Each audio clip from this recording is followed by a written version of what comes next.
Hello everyone, welcome back to the 9th lecture of HTML5 and यहाँ पर मैं आपको समझाने वाला हूँ कि किस तरह से आप मार्क्यू टैग का यूज कर सकते हैं अपने वेब पेज के ऊपर। तो चलिए सबसे पहले समझते हैं मार्क्यू टैग बेसिकली होता क्या है। तो अगर आप चाहते हैं कि अपने वेब पेज के ऊपर आपके पास एक मूविंग लाइन आए, यानी कि एक लाइन जो कि मूव करे, तो इसी के लिए आप यूज करते हैं मार्क्यू टैग। जैसे कि आप देखते हैं हमारे टीवी न्यूज के ऊपर कि जैसे कि आपके पास एक बॉटम में एक मूविंग लाइन होती है जो कि राइट टू लेफ्ट डायरेक्शन में आती है। इसी को इम्प्लीमेंट करने के लिए हमारे वेब पेज के ऊपर हम यूज करते हैं मार्क्यू टैग। तो चलिए इसे समझते हैं किस तरह से यूज कर सकते हैं। तो आप यहाँ पे लिख दीजिए मार्क्यू मार्क्यू एंड इसी को यहाँ पे क्लोज कर दीजिए।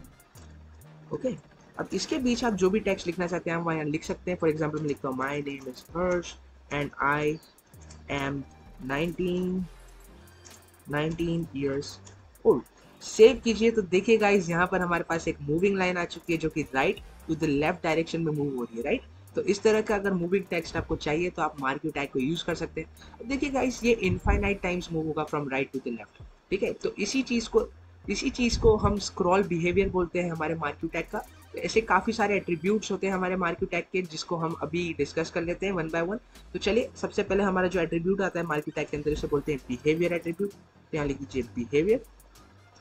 तो बाय डिफॉल्ट जो बिहेवियर होता है हमारा ये होता है स्क्रॉल, ठीक है। मैं सेव करता हूँ तो देखिए ये वही हो रहा है जो हमने देखा था कि ये राइट टू लेफ्ट डायरेक्शन में मूव तो हो रहा है, बट ये इनफाइनाइट टाइम्स स्टार्ट होगा from right and go up to left, ठीक है। अब देखिए वापस से स्टार्ट हो, बट आप चाहते हैं गाइस कि ये सिर्फ स्टार्ट हो from right to the left and जैसे ये एज पर आ जाए, यानी कि हमारे इस लेफ्ट एज पर आ जाइए, हमारी टेक्स्ट मूव होनी बंद हो जानी चाहिए।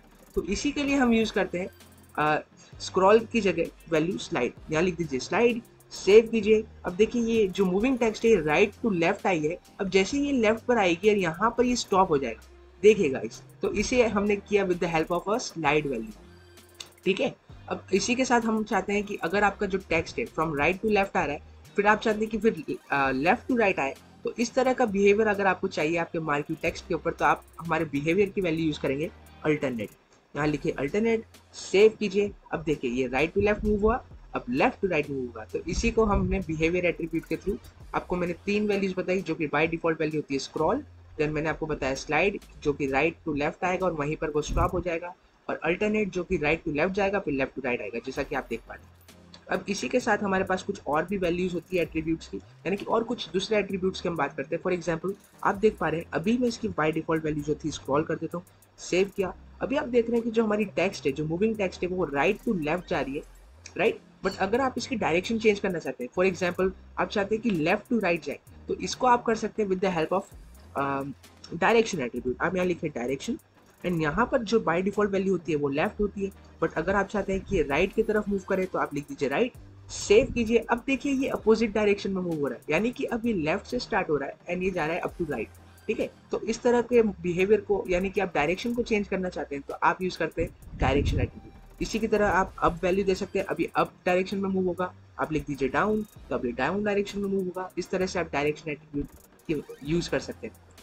तो अभी इसको मैं बाय डिफॉल्ट जो था वो लेफ्ट कर देता हूँ, ठीक है। अब आप चाहते हैं कि जो हमारा जो मार्क्यू टैग है, इसकी जो ये मूविंग टेक्स्ट है गाइस, ये जो मूविंग टेक्स्ट है, ये इसकी स्पीड आप बढ़ाना चाहते हैं या कम करना चाहते हैं, तो उसके लिए हमारे पास एक एट्रीब्यूट होता है जिसको हम बोलते हैं स्क्रॉल अमाउंट एट्रीब्यूट। ओके, यहाँ पर आप लिख दीजिए स्क्रॉल अमाउंट एंड यहाँ पर जो बाय डिफॉल्ट वैल्यू होती है वो मुझे भी नहीं पता है, बट आप यहाँ पर टेस्ट कर सकते हैं। फॉर एग्जाम्पल मैं लिखता हूँ 20, तो देखिए इसकी स्पीड बढ़ चुकी है गाइस, देखिए इसकी स्पीड बढ़ चुकी है। इसी तरह अगर आप इसको और बढ़ाते हैं, फॉर एग्जाम्पल 50 करता हूँ तो देखिए और ज़्यादा तेज़ हो गया। आप 100 करेंगे तो देखिए बहुत ही तेज़ हो गया। इसी तरह से आप टेस्ट कर सकते हैं। फॉर एग्जाम्पल मैं अभी यहाँ 10 करके देखता हूँ तो देखिए ये speed I think by default थी, मे बी नहीं थोड़ी सी और कम थी, बट देखिए इस तरह से आप स्क्रॉल अमाउंट एट्रीब्यूट का यूज़ कर सकते अपनी मूविंग लाइन की स्पीड ज़्यादा या कम कर सकते हैं, राइट। अब एक और एट्रीब्यूट है जिसको मैं बता दूँ, लूप एट्रीब्यूट। अब जो लूप एट्रीब्यूट है हमारे मार्क्यू टैग में, ये आपको ये बताता है कि जो आपकी मूविंग टेक्स्ट है उसको कितनी बार मूव करवाना है। यानी कि अभी तो ये infinite times from right to the left जा रहा है, फिर वापस से राइट टू द लेफ्ट, फिर right to the left, but आप इसको काउंटिंग भी डिसाइड कर सकते हैं कि ये कितनी बार हो।